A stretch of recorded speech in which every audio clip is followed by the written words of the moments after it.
Ano jiria twakijjeeko kati wali nnyama ekigaana kyekyo embizi yene etambula kati wano nnyama tetwawula oba musiraamu bona tubawa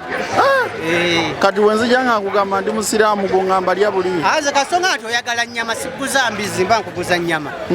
kati wano weri nnyama embizi twagisaze embizi twagisaze wano nnyama era buli omu kati tutunda byakulya nnyama embizi yene namu etambula nnyama ya mbizi nyama ya mbizi kati bona tubaguza oli kati tasima gamba nti mpa luno tumukolako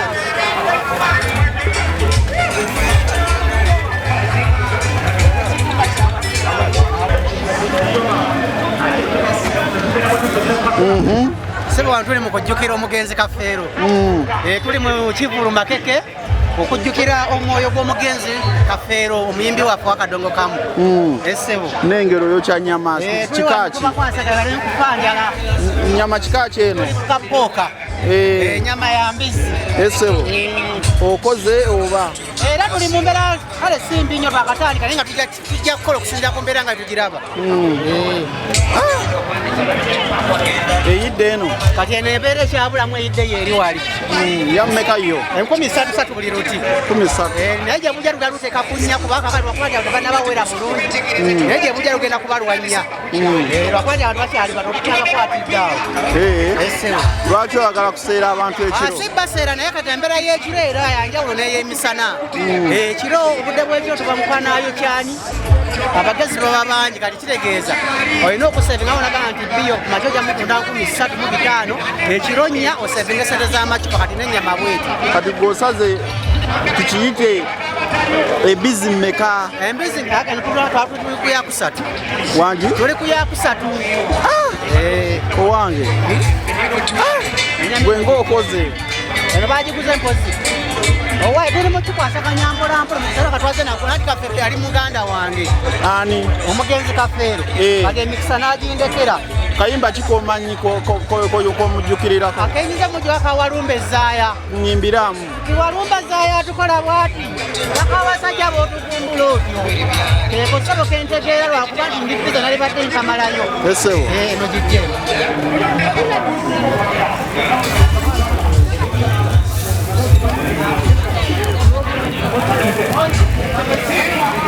ujjukire sente z'abali abambi oli mayiga tumubanja noli wali waba aleese balansi n'okuwolowola ebemmanyi bakasoma lwobe abazze wano nga bantu bange mbamanyi bawola naye besimanyi sibawola kati wenzija nga njagala kumpola nga nkumanyi nkuwola naye ge simanyi sijja kuwola mbadde manyi tuli bukunja wadde buli bukunja naye n'ebiryo bikolebwa nasere kuba mezi bulandi tumugula nga ab'ekampala be bamugula kitegeeza buli kimu nga tukiteekamu ssente tulina okuba nga tulina okugyamu ssente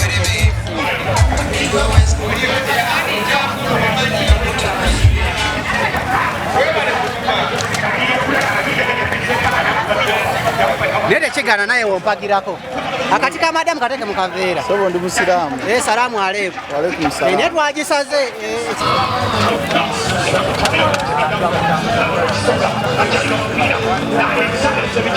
omuntu ali eyo mugamba kirina olunaku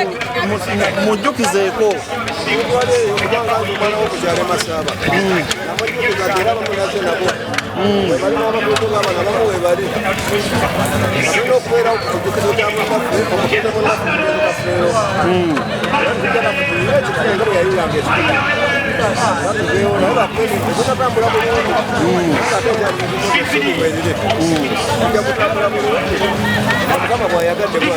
buli luti olutunda sente mmeka 13 lwaleero wakatta mpozi kati baba bakiyita batya wakatta embizi mmeka kati wakatta ebisolo bimeka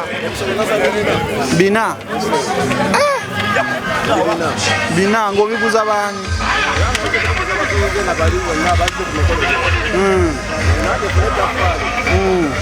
lunaku no olwogerako ki ndoogerako ngange lwaki bansasajja nnyo mu kijjukiro mu mbeera y'okuzikokubezi Kafeero era kati bwendibanga bweti nifuna endowooza ndala nnyo naye nga omusajja waffe yatugendako mu mbeera eyo kikyomujjukirirako emujjukirirako lwali lunaku lumu nga muzeeyi wange akyali mulamu akamotoka keyasookeramu nekamukuba ekigo wali ewaffe akamoloka Kafeero keyagula kagera kefuula tukakwasa muti kuba mu mwanyi naffe nga tuli bato ne tukafuula ne kayimuka naddawo n'atandika eri akwena omugonzi ava omukonde nayirikiti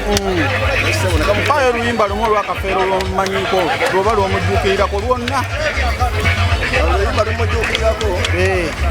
mwanyinaze ani kulima wa bakakabanja kayadyemu lujuju wabo ogenda kulima wagwe wene sinawe gyolabeka amaaso ng'ogamba onoobeera otya oluyimba olwo lujukirirako nnyo embeera mu bannyinaze era kati wendaba embeera eriwo n'oluyimba geyayimba nalugyamu amakulu mangi